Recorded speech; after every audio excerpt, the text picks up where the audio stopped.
ബറാഅത്ത് രാവ് വരുന്നുണ്ട്. വലിയ പുണ്യമുള്ള രാവാണ്. അന്നത്തെ രാത്രിയിൽ എത്ര സുന്നത്ത് നിസ്കരിക്കാൻ കഴിയുമോ നിസ്കരിക്കാം. പ്രത്യേക സുന്നത്ത് ഉണ്ട് എന്നല്ല. അതേസമയത്ത് അന്നത്തെ രാത്രി വലിയ പുണ്യമുള്ള രാത്രി ആയതുകൊണ്ട് അന്ന് സുന്നത്ത് നിസ്കാരം നിർവഹിക്കുമ്പോൾ അതിന് വലിയ പുണ്യം ഉണ്ട്. അതേസമയത്ത് പ്രത്യേക സുന്നത്ത് നിസ്കാരം ഇല്ല എന്നാണ് ഫത്ഹുൽ മുഈനിൽ പറഞ്ഞത്. അതേപോലെ ശഅബാൻ മാസം വളരെ പുണ്യമുള്ള ഒരു മാസമാണ്.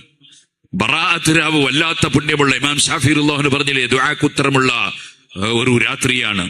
ആ രാത്രിയിൽ മഗ്രിബ് ഇശാഇന്റെ ഇടയ്ക്ക് 3 യാസീൻ ഓതുന്ന പതിവുണ്ട്. സാലിഹീങ്ങൾ മുമ്പേ പതിവാക്കിയത്. അത് നമ്മൾ ചെയ്യണം. അത് നമ്മുടെ പള്ളികളിൽ നമ്മൾ കൂടിയിരുന്ന് നമുക്ക് ചെയ്യുകയും ദ്വാരക്കുകയും ചെയ്യാം, അല്ലാതെയും ചെയ്യാം. അങ്ങനെ യാസീൻ ഓതണം. അന്നത്തെ ജമാഅത്തൊന്നും നഷ്ടപ്പെടുത്തരുത്, സുന്നത്ത് നിസ്കാരം നഷ്ടപ്പെടുത്തരുത്. അള്ളാഹുവിനോട് കരഞ്ഞ് പറയാനുള്ളൊരു രാത്രിയാണ്. കരയാൻ എത്ര വിഷയങ്ങളുണ്ട്. നമുക്ക് നിസ്കരിച്ചിട്ടുണ്ട്, പക്ഷേ ഇന്നേ വരെയുള്ള ഒരു നിസ്കാരത്തിൽ ദുനിയാവിന്റെ ചിന്തയൊന്നും കടക്കാതെ നിസ്കരിച്ചു എന്ന് പറയാൻ ധൈര്യമുണ്ടോ ഈ പാവപ്പെട്ട എനിക്ക്?